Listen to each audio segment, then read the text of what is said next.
Is your fifth year or? Fifth. Hi everybody and welcome to CERIAS Security Seminar here at Purdue University.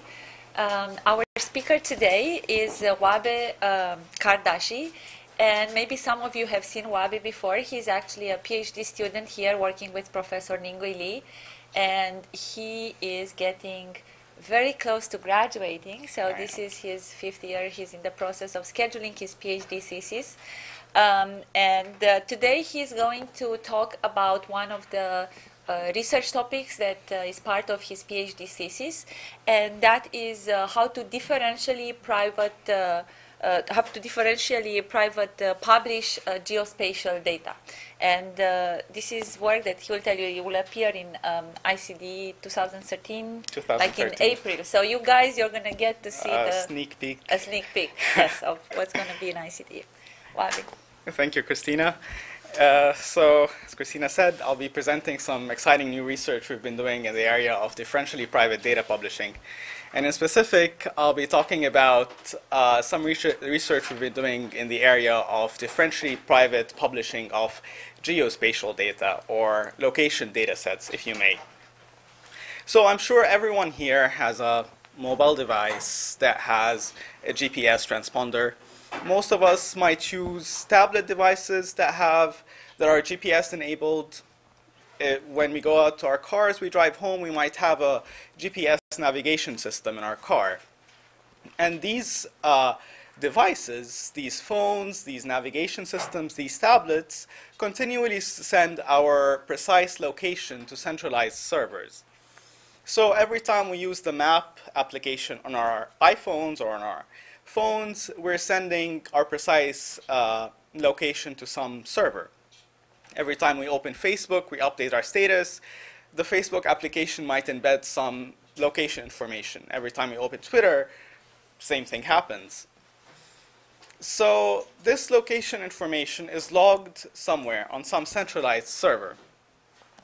And I believe most of you here are researchers or graduate students. We all like to work with real data. So if this dataset, if this location dataset was released, then I'm sure we will all appreciate it.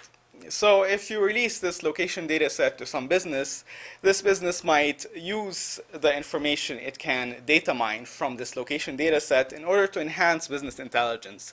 They can use this dataset in order to make smarter decisions if they know, for example, how their demographic is distributed within a certain area. If we release this dataset to researchers, then we can enable new avenues of research. For a couple of years ago, Netflix released some dataset. It wasn't a geospatial dataset, but this dataset had tremendous impact on research and data mining, as you might know. But the caveat, the problem with releasing such datasets to the public is privacy. So if these datasets are shared without proper anonymizations, then the privacy anonymization can be catastrophic.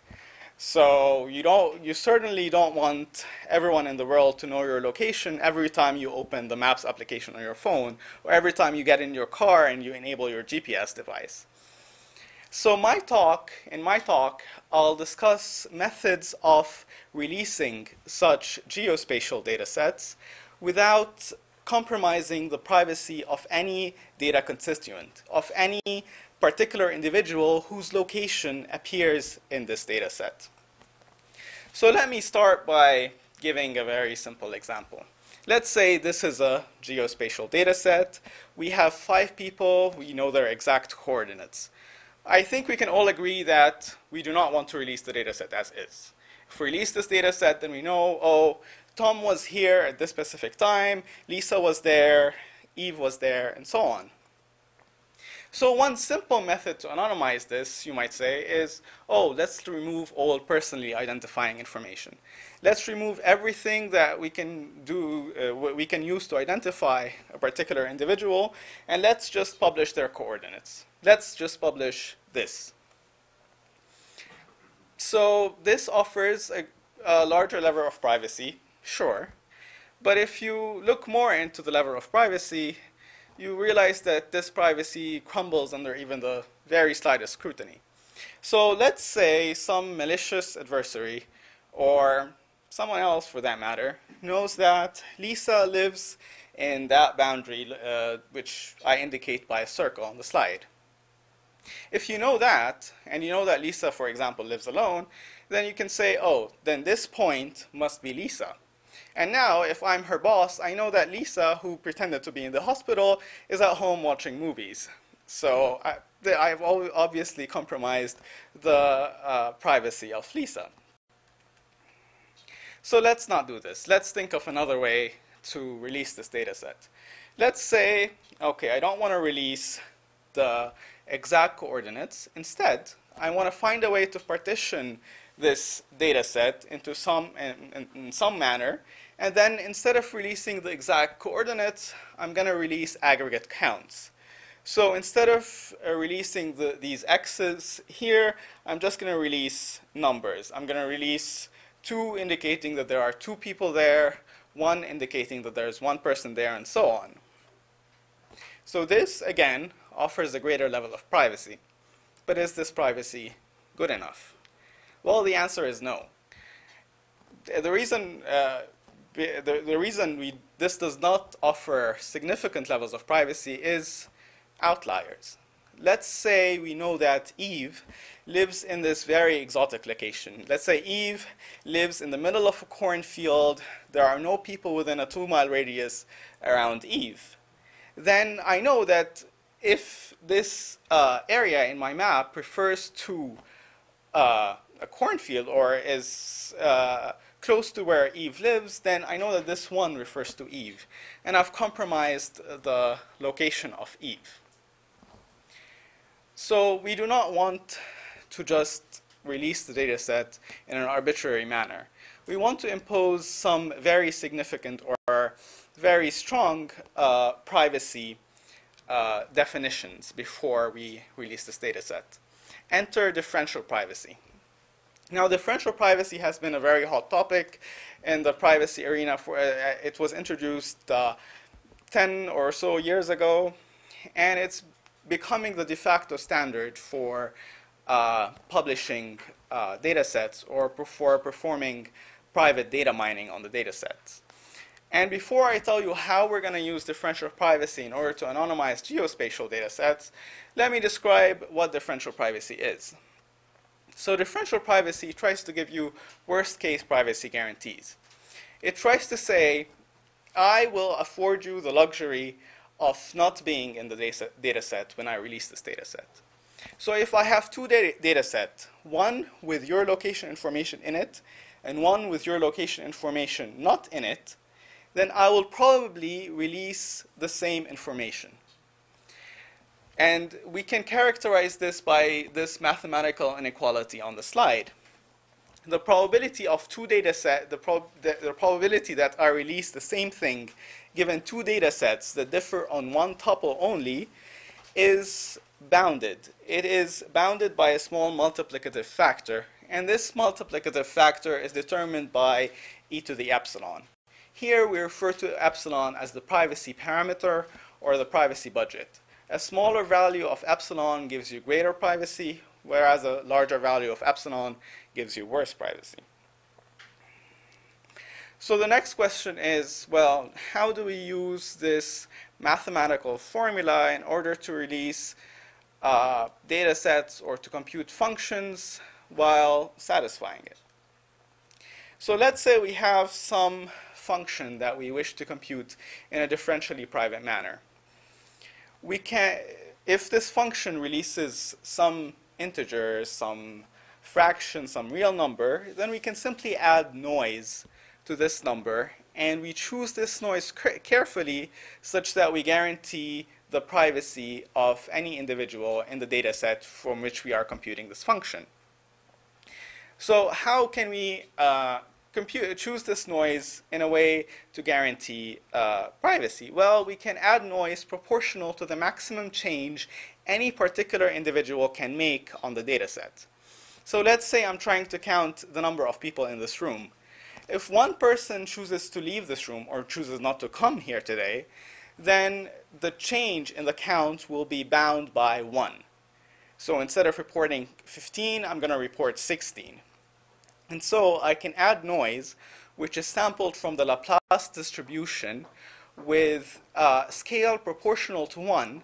And with this, I can guarantee that the count that I release protects the privacy of any single individual in this room. So let me discuss a few more things concerning differential privacy before I get to applications of differential privacy for geospatial data. Now, I've told you how we can use differential privacy to release one particular count or to compute one particular function. But in order to release a very large data set, we obviously need to compute more than one function. So does this increase our privacy? Does this decrease our privacy? What is the effect? Well, this falls into the arena of the composition properties of differential privacy.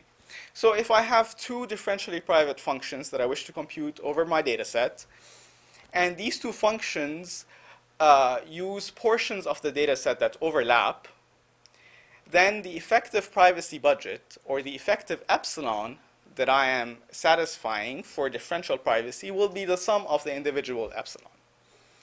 On the other hand, if I'm computing two functions that are on two mutually exclusive partitions in my data set, let's say I decide to cut this room in half and count the number of people on the left and then the number of people on the right, then the effective epsilon will be the maximum of these two epsilon. I no longer add them. So let's go back to the example I was giving. Let's say we want to use a differentially private mechanism to release this data set while satisfying epsilon differential privacy. Then what I can do is I can add noise that is sampled from the Laplace distribution in this manner. I can add noise with scale 1 over epsilon, since epsilon is my privacy parameter, and I'll be satisfying epsilon differential privacy. Note here that I changed the way that I partitioned the data set when it comes to differential privacy. And that will help me make a next important point. When I choose to partition the data set and then release the count of the individual individual partitions in this data set, then I should choose the way I partition independently of the particular nodes in the data set. So I should not partition this room in half, knowing that there are 5 more people on the right side than the left side. I should just choose this partitioning independent of the data set itself. So now that I've told you what differential privacy is, and I've explained what geospatial data is, let me give a more precise problem definition. So the problem that I will be trying to answer in this talk is, if we have a two-dimensional data set where each tuple in this data set can be represented by a point in a very well-defined data domain. Each tuple has an x-coordinate, has a y-coordinate, has a latitude or longitude, if you may. How can I release a synopsis of this data set in a differentially private manner? Now, my previous example, I've shown you a very simple way of releasing it. The challenge of using differential privacy in order to release such data sets is maintaining the utility of the data set. I don't want to simply say, oh, I have 50 people in this area. No, I want to say that I have 10 people in this region, 30 people in that region, and so on and so forth. So I want to carefully choose a method of partitioning my data set into small cells, as you can see. And then I want to issue differentially private count queries on each cell. I want to choose the cells in such a way that I can still perform analysis on this data set, and my analysis will produce accurate results as if I had the original data set itself. So we come to the question of how we measure the utility of the data set. Well, we assume that the data analyst will be issuing range queries on this data set. And we define a range query as a rectangle over the data domain. So our data analyst will be concerned with, oh, how many people do I have that live in this blue rectangle? And these blue rectangles might be anywhere in my data domain. They do not need to be on the boundaries of any partition that I choose. So now that we have determined how to measure utility, we need to look at methods of partitioning the data set such that we maximize this utility. And this brings me to my next point. What are the errors that can occur due to releasing such data set in a differentially private manner? Well, we can summarize the errors in 2 points. The first is the error due to differential privacy itself. It's the error due to the noise that I am adding. So as you may recall, I said that in order to release a function in a differentially private manner, we add noise that is sampled from the Laplace distribution. So this noise itself introduces some error. We can measure the variance of this error by looking at the variance of the Laplace distribution itself. So the Laplace distribution is a very well-defined distribution. It has a very well-defined variance. If I'm adding noise proportional to 1 over epsilon, then my variance would be 2 over epsilon squared. And mind you that this variance increases linearly with the number of cells that are in my query. So let's say I'm trying to issue a query that involves all these 4 cells, then my total variance will be 8 over epsilon squared. Similarly, if I have n squares or n cells, my total variance will be 2n over epsilon squared. Now, let's look at this error alone. And let's think about how we can partition the data set, issue differentially private count queries, and minimize this error at the same time. Well, if we think about it for a bit, we realize that since this error increases linearly with the size of the query, I ideally want the query to be as big as the size of the cell, or the cell to be as big as the size of the query, so that my query only intersects with one cell. And I just incur an error variance of 2 over epsilon squared. So this would call for coarser partitioning of my data set. Now let's look at another source of error that we might incur. The other source of error is what I will call the non-uniformity error. So when I simply release the count of all the nodes that occur within one cell, I am assuming that all these nodes in this cell, or these coordinates in the cell, are uniformly distributed. But this might not be the case in reality. For example, if you look at the slide here, I might have the situation with the cell on the top. I might have 8 of my coordinates occurring within the query range and 1 coordinate outside. Without knowing this distribution, and if I just want to answer this query, I'll just say that, oh, I only have 4 nodes here, and therefore I have a standard deviation now of 4. I've given you an incorrect estimate of this error. So how can we minimize this error? Well, we can do finer grain partitioning. In the best case, I want to have only 1 or 2 coordinates in each cell, and therefore whatever estimate I'll make, I won't be far away from the true answer. So let's visit the 2 errors again. I have the noise error, which is calling for a coarser partitioning of the data set. And then I have the non-uniformity error, which calls for a very fine-grained partitioning of the data set. The trick is, how can we partition the data set while balancing these 2 errors?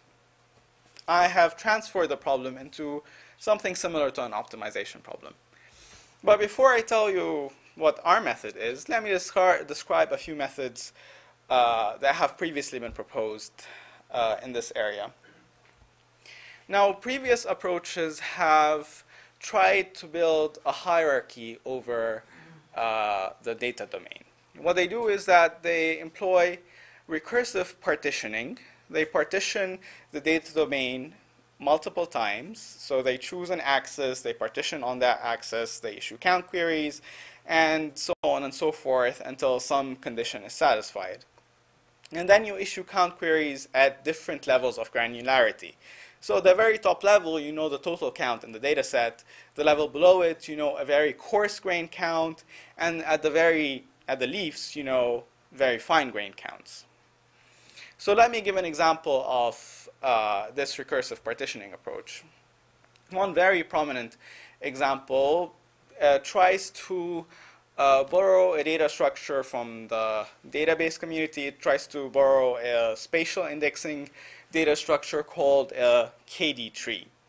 Now, those of you who know what a KD tree is would know that it's basically a tree where the top node counts all the nodes in your data set. You partition your data set along a median of some axes, and you end up with 2 nodes. You continue partitioning along alternating axes until you get to the actual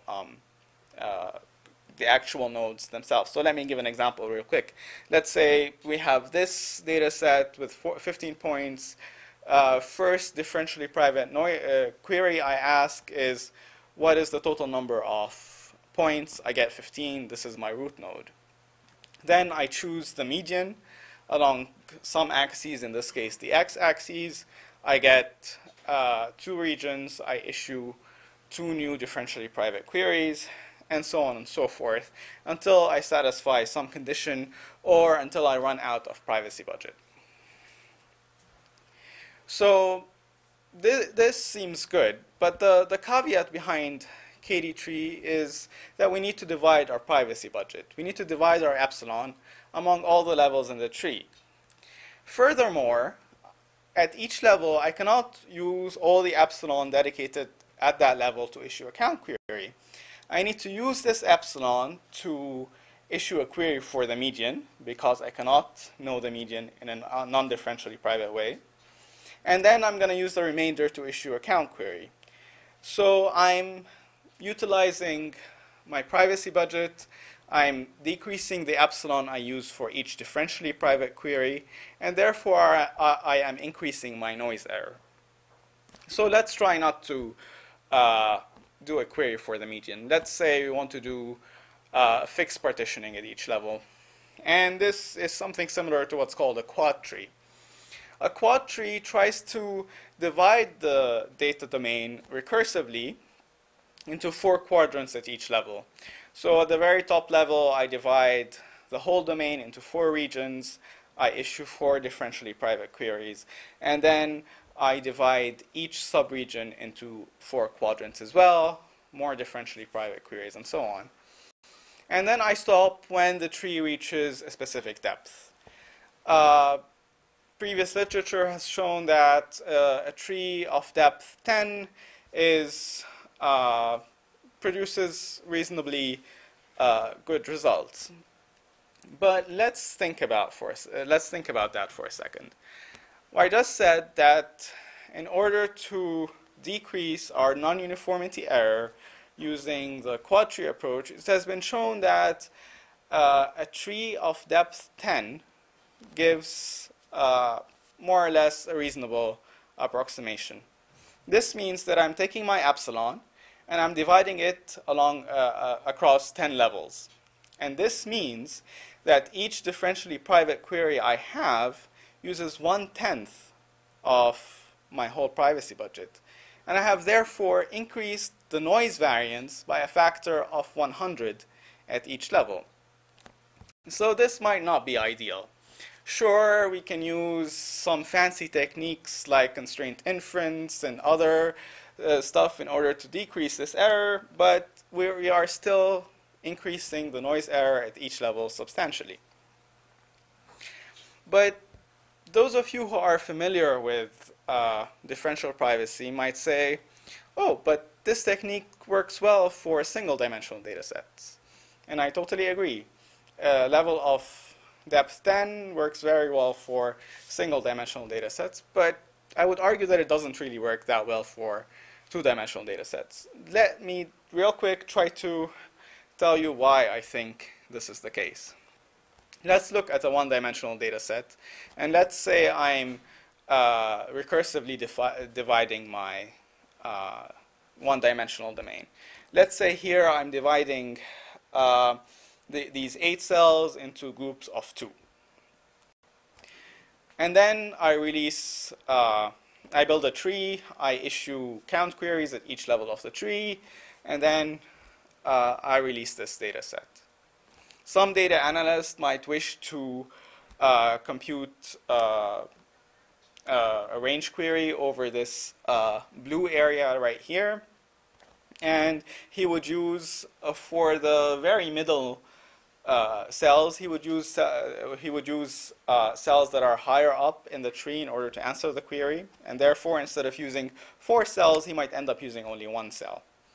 But for the nodes that fall on the boundary regions, I'm more likely going to use the leaf nodes in order to answer the query. And these are indicated by the X's. So if I have M cells, a histogram with M bins, and I'm building a tree with a branching factor B, which means that I'm grouping B cells together at each level, then the proportion of the total range that this query is occupying is B over M. And since for each query I have 2 border regions, the percentage of the total area that I'm answering using leaf nodes is approximately 2B over M. Now let's look at the case with the two dimensions. As you can see, the number of x's in this figure increased. We no longer have 2 x's, we have more. That's because we have 4 borders. And if I continue using the same parameters, a branching factor of B and M total cells, then the total proportion that these border regions are occupying are 4 square root of B over square root of M. Now let me put this into a better context. Let me give you a more concrete example. Let's say I'm building a tree with branching factor 4 and I have 10,000 cells. Then in the one-dimensional case, the border regions, the regions using the leaf nodes, or the regions that are incurring more noise error, are approximately 0.08% of my total domain. When we move to the two-dimensional case, this number increases by a factor of 100. This is almost 8% in this example. So yes, for the one-dimensional case, building a hierarchy might be good. For the two-dimensional case, I would argue that let's not build a hierarchy. Let's look at other methods and let's try to improve upon those. Furthermore, I want to choose a techniques while keeping the 2 sources of error in mind. I want to choose a technique that makes it easier for me to optimize for the 2 sources of error. And this is where our work comes in. We propose using what we call grid-based approaches for differentially private publishing of geospatial data. And the key idea behind this is that we want to avoid dividing our privacy budget among 10 levels. We want to stick with a flat approach. We want to stick with 1 level or 2 levels at the very max.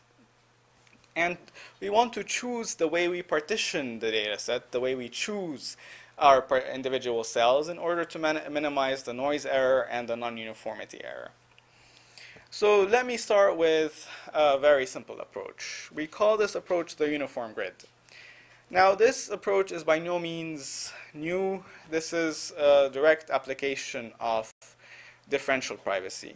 This simply partitions the domain into a fixed M by M with equi-height cells, cells of equal size, and then I issue differentially private queries on each cell. I no longer have a hierarchy, so I no longer have to divide my privacy budget. I can just use the entire privacy budget to answer a differentially private query at the grid itself. The challenge to employing this method, and the challenge that has not been previously thought of, is how can we choose M in order to minimize the error due to differential privacy, in order to minimize the error due to non-uniformity. And let me give you some brief sort of introduction into how we decided to choose M in order to minimize these two errors. Let's first look at the noise error. Let's look at the standard deviation of the noise error. As I said before, the standard deviation for the Laplace distribution with scale 1 over epsilon is square root of 2 over epsilon. So I have a standard deviation of square root of 2 over epsilon per cell. Let's say I have a query, a rectangle, and this rectangle occupies R% of my total domain. Let's say 5% of my total domain. Then the total standard deviation that I would incur if I choose to answer this query is square root of 2r m squared over epsilon. This is shown on the slide. Now let's look at the non-uniformity error. The non-uniformity error is only determined by the cells which fall on the boundary of the query. If a cell is completely included, then I don't really care about non-uniformity error. If a cell intersects the boundary of the query that I'm asking, then it might contribute to the non-uniformity error.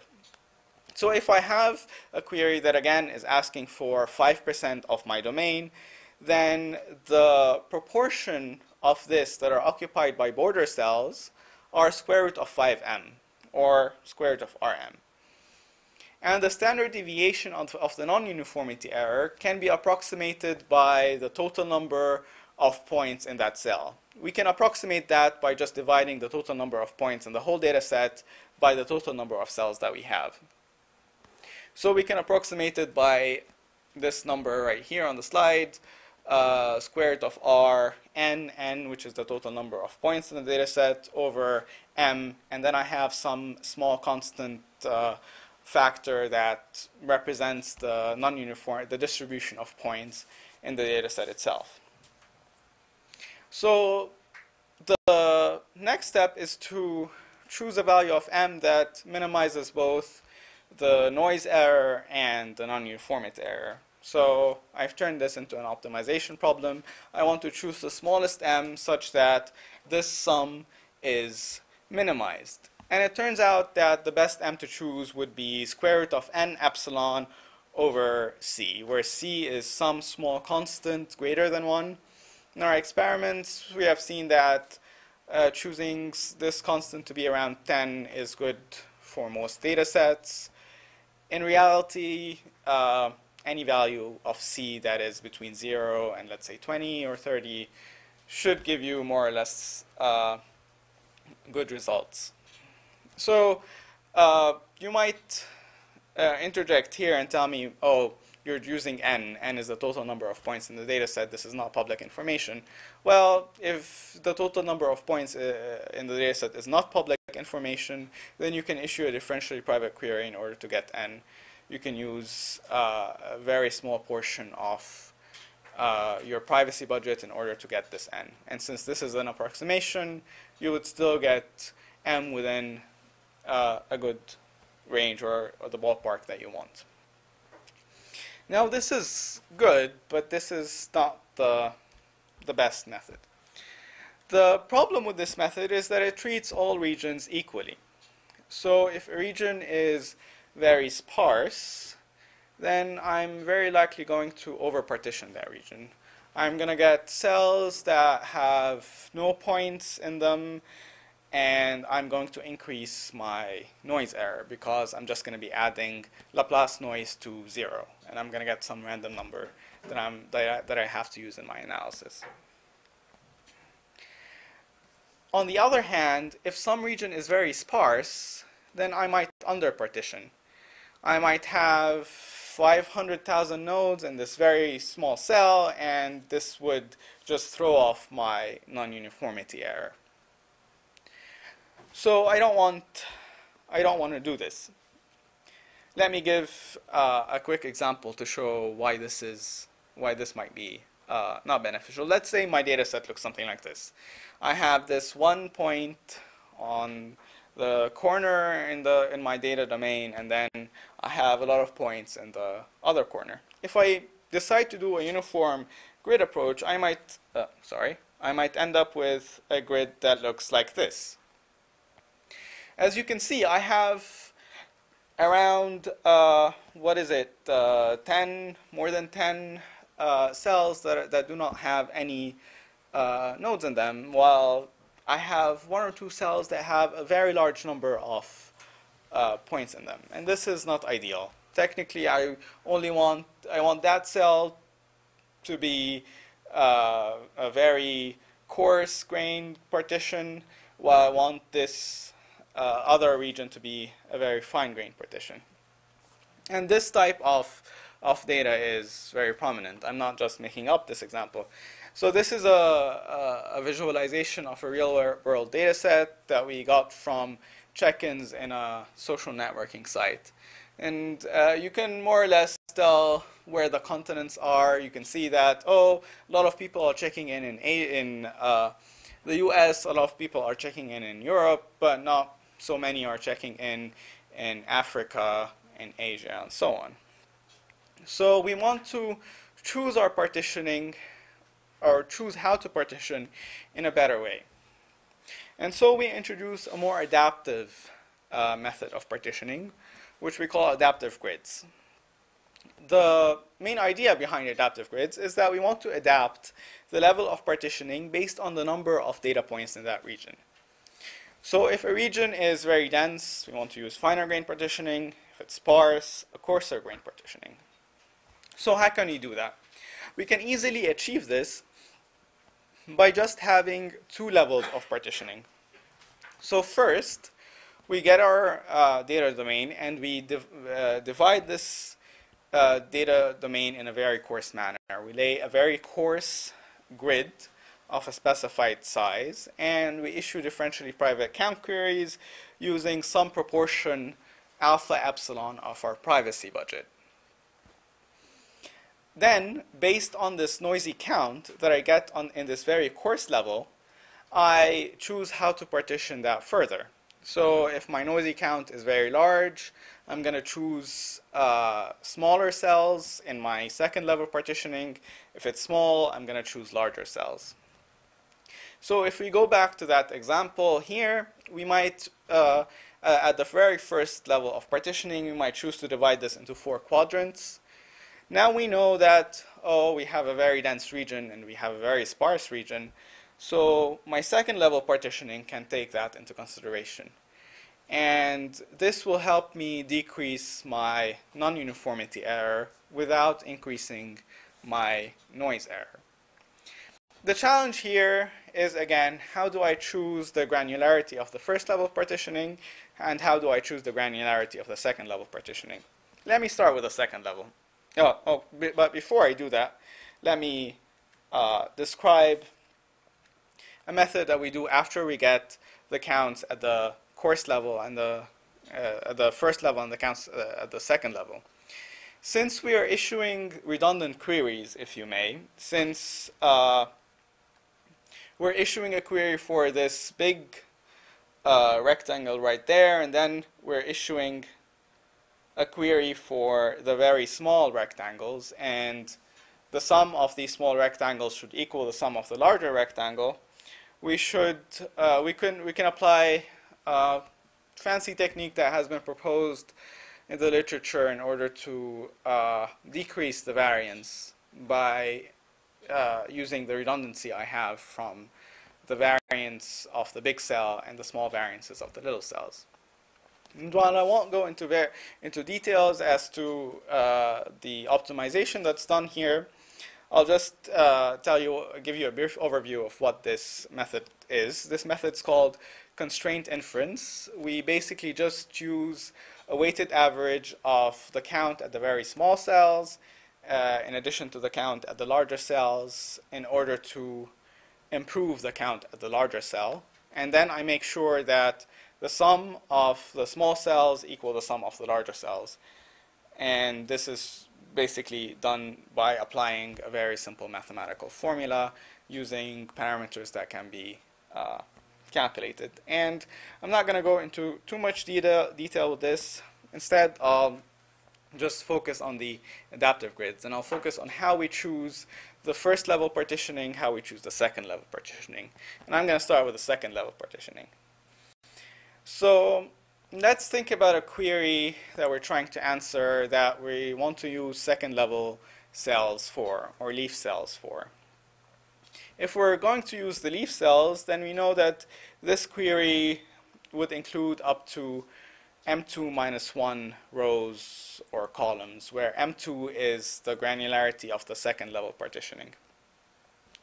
So on average, if I take all my range queries into consideration, on average my range queries are going to use on the order of M squared over 4 cells, and we can calculate this using this formula right here.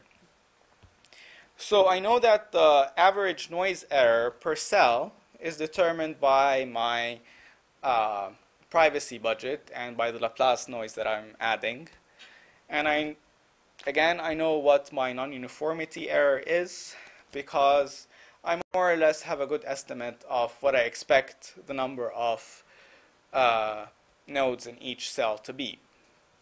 So I can minimize the sum of these two errors in the same way I minimize the sum of the errors for the uniform grid approach, and I can get an estimate as to what I want my second level partitioning to be. And notice here that if my noisy count is larger, M2 is going to be larger. If on the other hand it's small, I only have, my noisy count is only 1, then I'm likely not going to partition further. M2 will probably be 1. For the first level partitioning, this value appears to be less critical. As long as it's coarse partitioning, as long as I don't over-partition, as long as I choose a number that's significantly less than the number I would choose for the uniform grid approach, then I'm usually safe. And some analysis gave us this formula right here. We want something smaller than the uniform grid approach, and we don't want it to be, let's say, greater than some constant. We don't want it to be greater than 10. We don't want to over-partition. We just want to have a very general idea of what the data set looks like. And note here that if I do end up over-partitioning or under-partitioning here, then I make up for it in when I choose the second level, when I choose M2, because I'm going to have a better idea of my data set at that point, because I'm going to have answers to the differentially private count queries from the first level.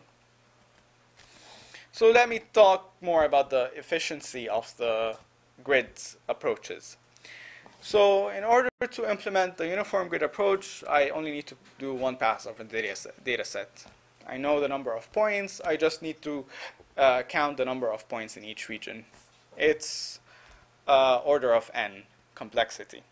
If I want to do the adaptive grid approach, then I just need to do 2 passes over my data set, order of 2n. On the other hand, all the recursive partitioning approaches, I have to do this at each level of partitioning, so it's around order of n log n, if you want to talk about the complexity in terms of the number of points. So yes, these approaches are the uniform grid approach, the adaptive grid approach are more efficient, and I would argue that they would give you good results. In order to further convince you as to why they give you good results, I'm going to show you some experimental results that we have conducted in order to compare all these different approaches. For our experimental results, we used 4 real-world data sets. We used the check-in data sets I showed you earlier on, with where each point represents a check-in on a social networking site. We used a road data set, which includes road intersections in New Mexico and Washington. And this is on the top right. As you can see, you can easily tell the shape of Washington, the shape of New Mexico. We use a landmark data set, which includes the positions of landmarks in the US, including popular landmarks, schools, so on and so forth. And we used what we call a storage data set, which includes location of storage location that are used by some business. And these data sets were available online. These were not anonymized, and therefore it was nice to run some experiments using them. So let me start with the uniform grid approach, our analysis for the uniform grid approach. And let's see how well our approximations for the grid size performed. So here we're using, I'm going to present the values for two values of epsilon 0.1, epsilon 1.0.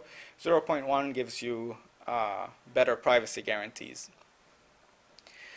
So UG suggested is what our analysis suggested, and UG actual is what our experiment suggested that we use. And you can notice that UG actual, I'm presenting it in a range here because, well, between those, it doesn't really matter which precise one you choose to go with. If you go with a coarser one, then larger queries are gonna give you better results. If you go with smaller ones, smaller queries, and so on. But what you can notice is that in almost all of the results, our predicted value was pretty good. The only exception that's worth noting is the road data set with epsilon equals 1.0. Here we decided to over-partition. We predicted 100 while the best was probably up to 192, but the road data set itself was a bit unusual. If you look back at the top right, you would notice that it's very dense in some areas, less dense in other areas. But this itself brings into question the validity of the uniform grids, brings into question the disadvantage of the uniform grids approach that I discussed, mainly that it's not adaptive. It doesn't know what the data set is. It just chooses the level of partitioning based on the number of nodes in the data set. So let's look at real experimental result. Let's compare the KD tree approach with the uniform grid approach. The KD tree approach is a hierarchical recursive partitioning approach, while the uniform grid approach is very basic. It just lays a uniform grid and does differentially private count queries. Before I comment on the results, let me explain these strange graphs. So the graph on the right, or the graph on the left, we're presenting 6 query sizes. Q1 is a small query size, Q2 doubles the size of Q1, Q3 doubles Q2, and so on, until we get to Q6. Q6 covers between 25% to 50% of the data domain. For each query size, we issued 200 randomly generated queries. We got the answers and we compared them we compared the answers from the anonymized dataset and with the non-anonymized dataset. For the graph on the right, we decided to give a better view of the results we are getting. We didn't want to simply report the mean of the results. We didn't want to report the median of the results. We want to show you how different queries were performing. So the black bars in that graph are the mean. The very bottom blue bar represents the 25th percentile. Above it is the 50th percentile, 75th percentile, and the very top is the 95th percentile. So the 95th means that 95% of the queries are performing better than the result indicated by the line. So these graphs are for the storage data set with epsilon 0.1. This gives a very good level of privacy. And let's compare the KD tree approach with the uniform grid approach. Here you can notice that the red line, which is a simple KD tree approach, performs the worst, which wasn't really expected because, oh, this does fancy hierarchical partitioning, while the uniform grid just lays a grid. Well, it turns out that just laying a grid, devoting your whole privacy budget to answer your differentially private counts is better than doing this fancy division. We also experimented with another version of KD tree, which is KD hybrid. This uses the KD tree approach for the first few levels and then switches to the quad tree approach. This way we don't waste more of our privacy budget performing for the median calculations. And that performs slightly better, but you could clearly see that the uniform grid approach in almost all query sizes performs better than the KD tree approach. And this result also holds for the road data set. Here you can see an even greater difference between the KD tree and the uniform grid approaches, as well as the landmark data set, and so on. So you might say, oh, well, this is the KD tree approach. How about other hierarchical approaches? Well, it turns out that these more or less give the same results. For the hierarchical approaches, we decided to do some experiments with something beyond just the quad tree. We decided to build hierarchies with different depths, with different branching factors, and so on and so forth. And these are represented by the etches in the graph. The uniform grid approach still performs better than all the hierarchical approaches. Now, I have a few exceptions here. We did some experiments with what is called the wavelet method. Wavelet method uses a Haar wavelet transform over the data set and then issues the differentially private queries. In this case, the Haar wavelet transform performed better than the uniform grid approach and even performed better than the quad tree approach, which does some optimization on the division of privacy budget. And this is the wavelet method is indicated by the W, while the optimized quad tree approach, which uses some fancy division of privacy budget, is the line on the very right, which is indicated by quad opt. So hierarchical approaches, unless you use something close to the wavelet or unless you do some analysis with your division of privacy budget, are not going to perform better than the very simple uniform grid approach. So how about the adaptive grid approaches?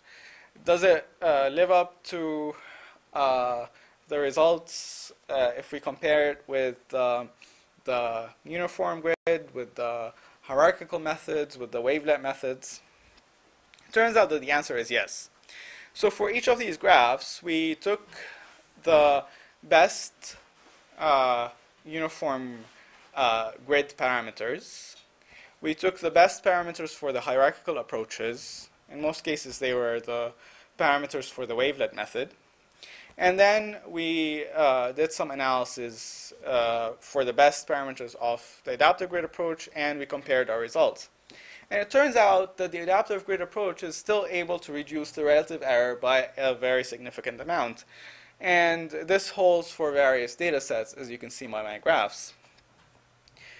Here, the very top lines for the check-in data set, for instance, are respectively the uniform grid approach and then the wavelet approach, while the other adaptive grid approaches with various parameters that we experimented with performed better. They gave smaller relative error than the rest. And this holds for all the other data sets that we have experimented with. In some cases, we found that the quad tree approach might perform better. In other cases, it performed worse. Upon further analysis, we find out that in some cases, we can choose a good depth of partitioning for the quad tree approach. In other cases, we can't. And since this approach is so complex that we can't really analyze what the best division is, what the best division of privacy budget is, what the best division, what the best number of levels is, that is, then we cannot really optimize the quad tree approach. So the other approaches still performed better. The adaptive grid approach seems to be performing the best in all our experiments. The last couple of graphs I'm going to show you, we decided to report the absolute error to see if there are some changes there. We took the best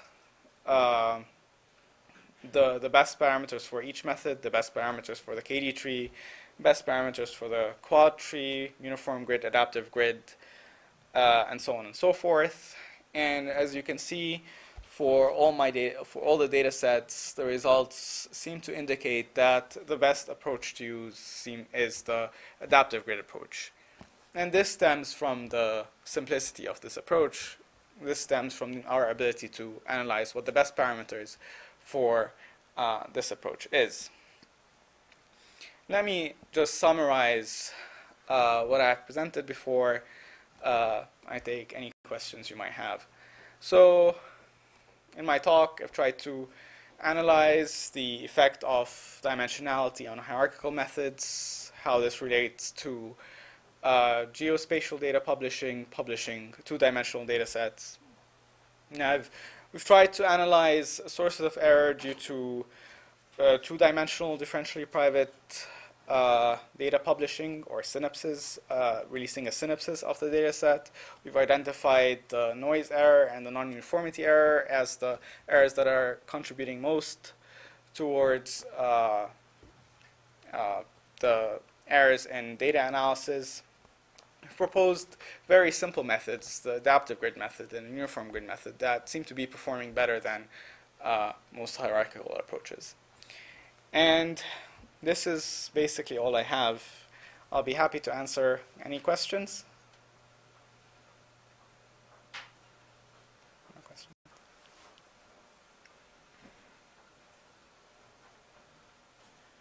Okay then. Thank you for having me.